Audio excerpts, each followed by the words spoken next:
Dear student, इस lecture में हम केंद्रीय प्रवृत्ति की मापें, जिसके अंतर्गत माध्य, माध्यिका और बहुलक का अध्ययन कराएंगे। तो ये बेसिकली स्टैटिक्स का पार्ट है, सांख्यिकी के अंतर्गत आता है। तो सबसे पहले कुछ डेफिनेशन, कुछ बेसिक्स क्लियर कर देते हैं। चलिए स्टार्ट करते हैं। तो सबसे पहले आपको बताते हैं आंकड़े क्या होते हैं।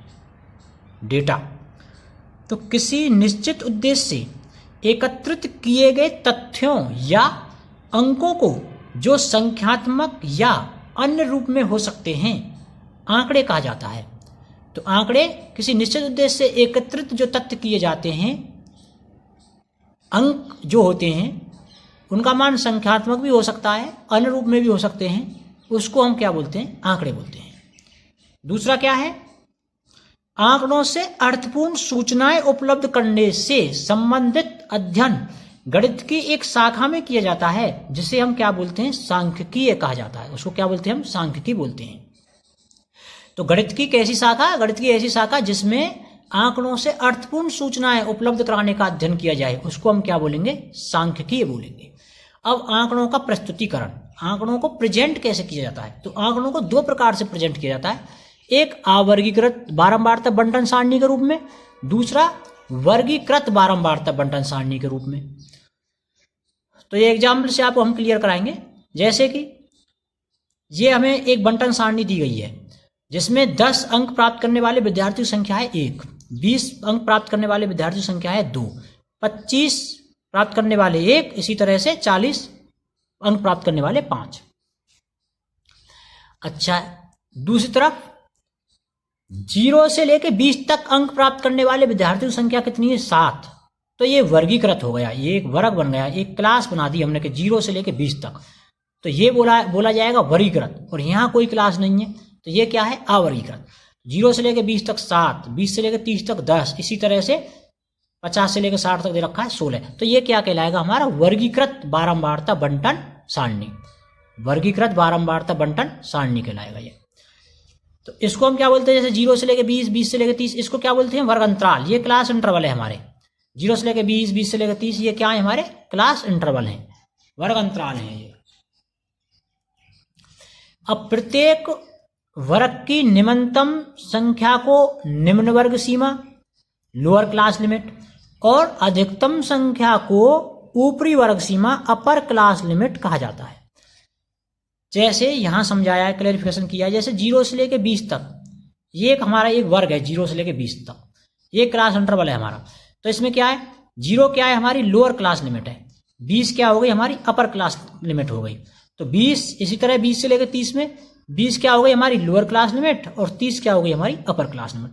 तो इसको क्या बोलते हैं हम? निम्न वर्ग सीमा और उच्च वर्ग सीमा।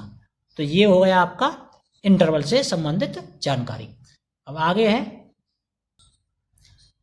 है आपका केंद्रीय प्रवृत्ति, सेंट्रल टेंडेंसी। प्राप्तांकों के प्रतिनिधिक मूल्य को केंद्रीय प्रवृत्ति कहते हैं। केंद्रीय प्रवृत्ति किसे कहते हैं? जो प्राप्तांक हैं, जो भी हमारे पास प्राप्तांक हैं, जो भी आंकड़े हैं, उनका जो प्रतिनिधिक मूल्य है, प्रतिनिधिक मूल्य जो सबका रिप्रेजेंट करता हो सबको, उसको हम क्या बोलेंगे? केंद्रीय प्रवृत्ति बोलेंगे उसको। प्राप्तांकों के समूह में एक अंक ऐसा होता है जिसके आसपास सबसे अधिक अंक होते हैं।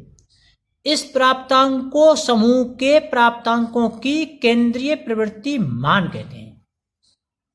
एक ऐसा अंक होता है प्राप्तांकों में जिसके आसपास सबसे अधिक अंक होते हैं, तो इसी को हम क्या बोलते हैं? केंद्रीय प्रवृत्ति मान बोलते हैं। साधारणतः केंद्रीय प्रवृत्ति के मान 3 प्रकार के होते हैं। पहला है मीन, हिंदी में कहते हैं मध्यमान या माध्य। दूसरा है मीडियन, हिंदी में कहते हैं मध्यांक या माध्यिका या माध्यक। तीसरा है मोड, बहुलांक या बहुलक।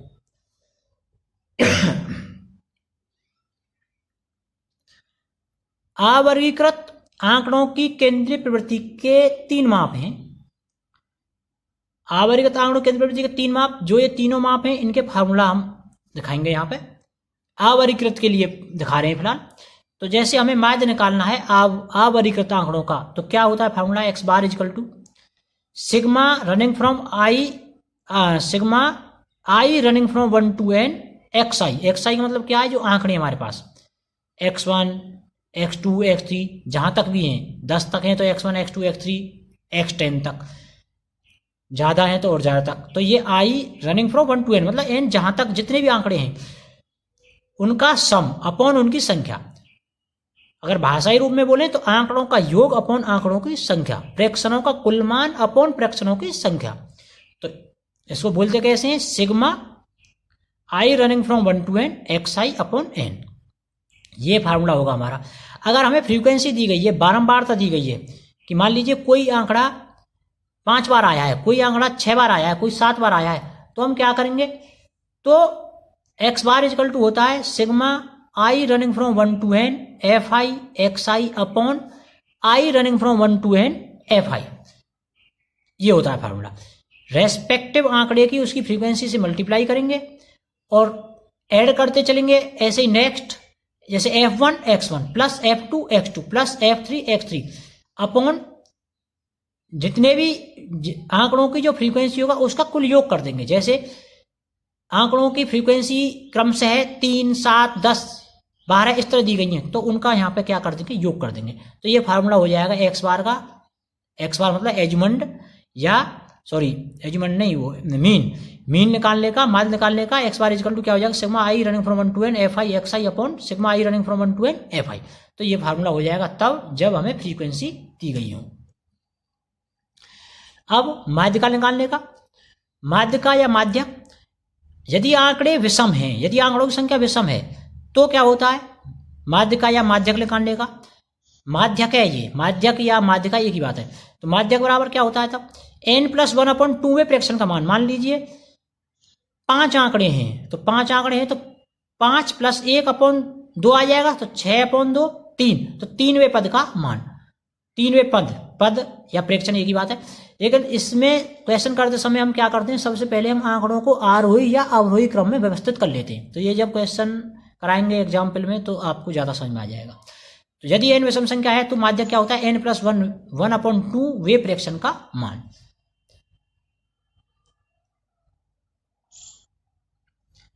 अब यदि n सम संख्या है तो माध्यक कैसे निकाला जाएगा, n/2 वे और n/2 + 1 वे प्रेक्षणों के मानों का माध्य। माध्यक जो होगा क्या होगा, वो n/2 वे और n/2 + 1 वे प्रेक्षणों का जो मान होगा ना, उनका जो माध्य होगा। तो दो संख्या बनी इसमें n/2 और n/2 + 1, तो दो पदों का माध्य क्या होगा, दोनों का सम अपॉन 2। तो वो हमने सरल करके लिख दिया है, सीधा सीधा ये फार्मूला रूप में आप ये प्रयोग में ला सकते हो। माध्यक इक्वल टू क्या हो जाएगा, n/2 वे पद का मान प्लस n/2 + 1 वे पद का मान अपॉन 2, वे पद का मान अपॉन 2। तो ऐसे सीधा सीधा क्या निकल जाएगा, आपका माध्यक निकल जाएगा। कब, जब हमें n जो है कैसी हो, सम हो, आंकड़ों की संख्या क्या हो, सम हो।